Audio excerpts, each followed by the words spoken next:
मैं अनु गुप्ता, आप देख रहे हैं दृष्टांत न्यूज। जैसा कि अवगत है, 2022 के विधानसभा चुनाव होने जा रहे हैं।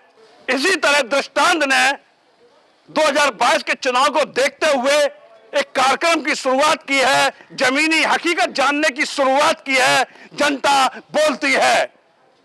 आज हमारा पड़ाव केसर बाग की भूल भुलैया गलियों के अंदर प्रवेश किया है, जहां पे आम जनमानस रहता है, समाज का अंतिम पायदान पे खड़ा हुआ व्यक्ति रहता है। क्या सरकार के द्वारा चल रही योजनाओं का उनको लाभ मिला है कि नहीं मिला है?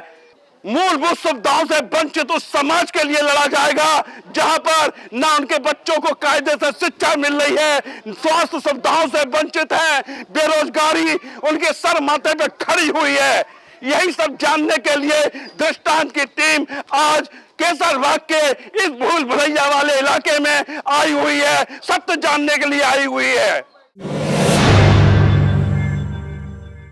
यही है, हम गरीब आदमियों के लिए कुछ नहीं किया जा रहा है। देखा जाए कि यहाँ पे साफ सफाई भी नहीं होती है, नल में पानी नहीं आता हमारे लोगों के यहाँ। हम लोग कितना परेशान होते हैं, गरीब इंसान एकदम गंदगी में रह रहे हैं। कितने कितने दिन तो यहाँ कूड़ा नहीं उठता है। योगी जी चिल्ला चिल्ला के कह रहे हैं हमने लोगों को लेटरिन दी है, हमने लोगों को प्रधानमंत्री आवास योजना दी है। गरीबों के लिए अगर जो हाँ गरीब रह रहे तो उनको तोड़ने का आदेश देते हैं। ये कौन सा आदेश है? हम गरीब आदमी यहाँ कितने सालों से रह रहे हैं, तो वो कहते हैं बिल्डिंग तोड़ दी, अभी बुलडोजर यहाँ चला दिया, कितने गरीबों का घर उजाड़ दिया। तो ये पहले बताइए कैसे क्या करा जाएगा? क्या सरकार से मिलने वाली कोई सुविधा आपको नहीं मिली? कुछ नहीं मिल रही है। क्या नाम है आपका? विजेता सोनकर। नहीं, लेकिन पूरी सरकार इस दावे के साथ चुनाव में जा रही है कि मैंने लोगों का विकास किया है। कोई नहीं आता है यहाँ कुछ पूछे। जब इलेक्शन होता है तो हाथ जोड़ के खड़े हो जाएंगे, वोट दे दीजिए। उसके बाद कोई पहचानता नहीं है। यहाँ के सभासद जो रेसू है वो कहते हैं मेरा इलाका नहीं लगता, ये नहीं होता, वो नहीं होता है। तो हम लोग गरीब आदमी किसके पास समझौता बताइए करने जाए? हम लोगों की कोई सुनवाई कहीं नहीं होती है। तो 2022 में किसको वोट देंगे आप? वोट तो हम लोग किसी को देना नहीं चाहते हैं। जब कोई सरकार हम लोगों की नहीं बननी चाहती है, जब पब्लिक की नहीं सुनवाई होगी, पब्लिक ही से वोट लिया जाता है, पब्लिक को बेवकूफ बनाया जाता है, पब्लिक की कोई सुनवाई नहीं होती है। लोकतंत्र में आम नागरिक का जो सबसे बड़ा अधिकार है वो वोट देने का अधिकार है। उस अधिकार से आप वंचित क्यों लेना चाहती हैं? आप अपनी मनपसंद की सरकार चुनिए ना। हम लोग ये चाहते हैं ऐसी सरकार है जो पब्लिक को सुविधा दे और पब्लिक की सुनवाई करे। लेकिन यहाँ तो सरकार बढ़ चढ़ के बात कह रही है, करोड़ों रुपए विज्ञापन में खर्च हो रहा है कि हमने आम नागरिक का विकास किया है, आम नागरिक को सुविधाएं दी हैं। कुछ नहीं सुविधा हम लोगों को दिया है सरकार। ये जो चावल वो दे रही है, गेहूं दे रही, क्या वो सरकार मोदी सरकार जो चावल और गेहूं खाती है? और गरीब आदमी लोग रोड पे कमा नहीं पा रहे, ठेले वाले ना रिक्शा चला पा रहे हैं, तो कैसे पब्लिक खाएगी? गरीब आदमी कैसे खाएगा? ये पहले पूछा जाए उनसे। गरीब आदमी जो लॉकडाउन लगा देते हैं, मास्क लगाइए, ये लगाइए, कैसे क्या करा जाएगा? हम लोगों को तो गरीबों की मरण हो रही, अमीरों की कोई मरण नहीं हो। कोरोना में आपको किसी प्रकार की सुविधा नहीं मिली? कुछ नहीं सुविधा मिली। हम लोग जिस तरह से हालात से जूझे हैं ये हम लोगों का दिल जानता है। कैसे जीवन आपने व्यतीत किया कोरोना काल में? जो लॉकडाउन लगा था उसमें कैसे आपने जीवन व्यतीत किया? जैसे हम लोगों ने व्यतीत किया, हम लोगों ने अपने बच्चों को जैसे पाला, ये हम लोगों का दिल जानता है। मेरा आदमी रिक्शा चलाता है, ये समझ लीजिए। हम लोग भूखे मरे, हम लोग को क्या एक बताइए, गेहूं चावल मोदी जी खाते हैं। योगी जी कान खोल के सुनिए, ये समाज के अंतिम पायदान पर खड़े हुए गरीब आदमी का दर्द है, जो चिल्ला चिल्ला के कहते हैं कोरोना में हर नागरिक के घर पे हमने भोजन उपलब्ध कराया है। ये बहन जी इनके पति रिक्शा चलाते हैं, लेकिन ये कह रही है हमने कैसे व्यतीत किया, मेरा दर्द किसी ने जानने की कोशिश नहीं की। बहन जी बोलने को तैयार नहीं थी, कैमरे पे बोलने को तैयार नहीं थी। योगी गवर्नमेंट जब आई थी तो शिक्षा पे लगाम कसने का पहले प्रस्ताव किया था। कोई शिक्षा पे लगाम नहीं हुआ। गरीब के बच्चों कोई लॉकडाउन में कोई फीस नहीं माफ की, टोटल स्कूलों में फीस दी गई। ठीक, कैसे कोई स्कूल वालों ने अत्याचार किया और गवर्नमेंट बनने के बाद जस्ट डबल फीस हुई। कहा था 5 रुपये में भरपेट खाना दिया जाएगा। कोई एक रसोई यूपी के अंदर नहीं बनी है। आप भी जानते हैं। शुभ नाम क्या है? मेरा नाम 21 सोनकर है। जो मोदी जी 2022 के चुनाव में भारतीय जनता पार्टी जो जा रही है, वो लगातार ये दावा कर रही है हमने पिछले 5 सालों में गरीब आदमी का विकास किया है। मेरे द्वारा चलने वाली जितनी योजनाएं थी उन योजनाओं का लाभ जो है वो गरीब आदमी को मिला है। क्या आपको कोई लाभ मिला? कुछ जो उस गरीब आदमी को मिला है जिससे फोटोकॉल में बात करते हैं उसको मिला, अन्य गरीब आदमी को नहीं मिला। प्रधानमंत्री आवास योजना के तहत यहाँ किसी को भी आवास मिला? नहीं मिला। लोगों को मिला है लोगों को मिला बहुत जो जरूरतमंद आदमी था उसको नहीं मिला। उसको नहीं मिला। क्या जैसे उजला आवास के जब फॉर्म बढ़ रहे थे क्या पिक एंड चूज का यहाँ पे वो किया गया? लोगों ने भरा, लेकिन क्या किसी से पैसे भी वसूले गए? नहीं, पैसे ऐसे तो नहीं वसूले गए।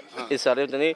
अब जैसे रसोई गैस फ्री बांटने का वो हुआ, प्राइवेट एजेंसी वालों ने उसका पैसा लिया, ठीक है, प्राइवेट एजेंसी वालों ने पैसा लिया, कनेक्शन किया और लोगों ने दिया।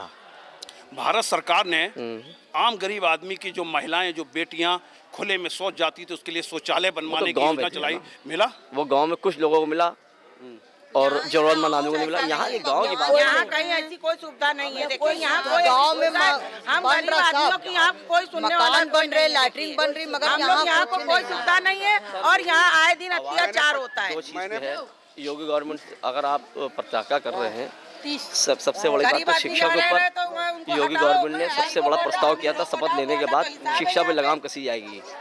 5-5 हज़ार रुपए के स्कूल वाले फॉर्म बेच रहे हैं, जैसे क्राइस्टचर्च, लामा टीचर बॉयज़ 1-1 करोड़ रुपए के 2-2 करोड़ रुपए के फॉर्म बांट रहे हैं। इसके ऊपर गवर्नमेंट ने क्या किया? जस्ट डबल फीस कर दी गई। योगी जी, आप पर एक बहुत बड़ा आरोप लग रहा है। समाज के अंतिम पायदान पे खड़ा गरीब आदमी डंके की चोट पे आप पे आरोप लगा रहा है कि शपथ लेने के बाद आपने कहा था शिक्षा माफिया सलाखों के अंदर होंगे, गरीब बच्चे, गरीब परिवार के बच्चे भी बड़े स्कूलों में पढ़ेंगे, उनकी फीस माफ होगी। लेकिन यहाँ पे जमीनी स्तर पे अगर देखा जाए, जस्ट बिल के उनको लट है, कह रहे शिक्षा माफियाओं पे खुला उनको संरक्षण दे दिया गया। खुलेआम उन्होंने फीस वसूली, 4 गुनी फीस वसूली। आपके बच्चे? हमारे बच्चे भी जाते हैं स्कूल में, फीस जमा होती है, सब फीस जमा होती है। लॉकडाउन में फीस जमा हुई, पूरी फीस माफ दिया। फीस नहीं माफ हुई। फीस माफ नहीं हुई जी नहीं। सरकारी स्कूल में बच्चे पढ़ते हैं कि प्राइवेट स्कूल में पढ़ते हैं? सर प्राइवेट ही वो समझ लीजिए, जब वहाँ पे सरकारी में फीस नहीं पड़ती है, प्राइवेट में फीस पड़ती है। महात्मा गांधी सरकारी वहाँ फीस लेते हैं जी। अम्मा, जैसा कि सरकार कह रही है कि गरीबों को मार्च तक हम राशन दे रहे हैं, हमारा कोई भी व्यक्ति भूखा नहीं सोएगा, क्या आपको राशन मिल रहा है? मिल रहा है। आप बताइए माता जी, मिल रहा है आपको? मिल रहा है। हाँ बोलिए। राशन मिल रहा है, सब कुछ मिल रहा है। हाँ। हम लोगों को राशन पूरा मिलता है। राशन पूरा मिलता है। पूरा मिलता है राशन। और जो सुविधाएं हैं वो सुविधाएं मिली आपको? शौचालय मिले? प्रधानमंत्री आवास के योजना के तहत मकान मिला? नहीं मिला सर। 25,000 मैंने जमा किया था, नहीं मिला। 25,000 आपने जमा किया था? वह पैसा वापस आ गया। पैसा वापस आ गया। अम्मा, आपको राशन मिल रहा है? हमको भैया हमारा कोई है, जमादार के कहा गया था 2 जमादार सभासद रखेंगे, नहीं हमारा तो कोई है ही नहीं। पूरी गली देख लीजिए, ये देख लीजिए आप। जैसे ही हमने इस इलाके में दस्तक दी,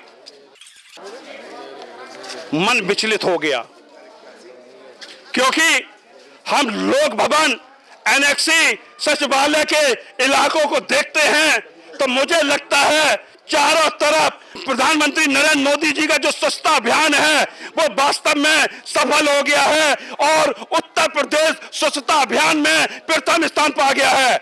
लेकिन जनता बोलती है कार्यक्रम के तहत जब हम केसरबाग के इस इलाके में आए तो मेरी आंखें हतप्रभ रह गई। ये क्या है? ये तो इलाका इंसानों के रहने योग्य नहीं है। कैसे लोग यहाँ के रह रहे हैं? कैसे सरकार पे विश्वास करें? कैसे सरकार के 5 साल के विकास पे और स्वच्छता अभियान पे विश्वास करें? हम और लोगों से जानना चाहते हैं कि उनको सरकार की मिलने वाली योजनाओं का लाभ मिला है कि नहीं मिला है। आपका नाम? टिंकू सोमकर। रिंकू सोमकर जी, जैसे कि दावे किए जा रहे हैं कि चारों तरफ विकास हुआ है, समाज के उस वर्ग को विकास हुआ है, विकास से वंचित है, सहमत हैं? नहीं सहमत हैं? हर हर मोदी जिंदाबाद मोदी। 5 साल ऐसे जिंदाबाद मोदी। जब भी ऐसे ही है मोदी जी के राज में राशन पता कुछ नहीं हुआ। जिंदाबाद मोदी जिंदाबाद। ये जिंदाबाद यहाँ के जो सभासद है वो है हमारे समाजवादी पार्टी का। अगर वो चाहे तो यहाँ सफाई हो सकती है। जब हम लोग वापस हो रहे थे तो यहाँ पर ये माता जी बैठी हुई हैं। इन माता जी ने कहा कि मेरा दर्द भी बेटा सुन लो। हाँ माता जी, क्या नाम है आपका? प्रेमा। प्रेमा नाम। प्रेमा नाम है आपका। क्या दिक्कत है आपको? बहुत दिक्कत है, बच्चे रोजगार नहीं करते हैं, बहुत परेशान रहते हैं आदमी। बेटी को करना है, बीमार बहुत है बेटी में। तो सरकार से मिलने वाली सुविधाएं आपको मिली? क्या क्या मिला आपको? कुछ नहीं मिला। हमने सिलेंडर बट रहा था, वो भी नहीं मिला हमको। सिलेंडर मिला है कि राशन मिला कि नहीं मिला? नहीं मिला हम लोगों को। कार्ड भी नहीं, कार्ड है मगर बिटिया का पहचान नहीं बना, उसने काट दिया। और जो सरकार के द्वारा जो शौचालय बनाने की जो योजना चल रही थी वो मिला? कुछ नहीं मिला। आवास मिला? कुछ नहीं मिला भैया। ये जमीनी हकीकत है। ऐसे नकारा अधिकारियों ने जहां पे मुख्यमंत्री जी की योजनाओं को क्रियान्वयन करने की जिन अधिकारियों पे जिम्मेदारी थी, उनके नकारापन ने उन सुविधाओं से आम नागरिक को वंचित करा दिया। जवाबदेही तय होनी चाहिए ऐसे अधिकारियों की जो इसके लिए जिम्मेदार हैं। उन पर कार्रवाई होनी चाहिए। आखिर आम जनमानस को मिलने वाली सरकार की मूलभूत सुविधाओं से उनको कैसे वंचित रखा गया, ये जवाबदेही तय होनी चाहिए। योगी आदित्यनाथ जी, ये आपकी 5 साल चलने वाली योजनाओं पे आपके अधिकारियों ने पलीता लगा दिया है। आम जनमानस दुखी है, पीड़ा महसूस कर रहा है, उनकी कोई सुनने वाला नहीं है। कैमरामैन कुणाल के साथ मैं अनु गुप्ता, द स्टार न्यूज।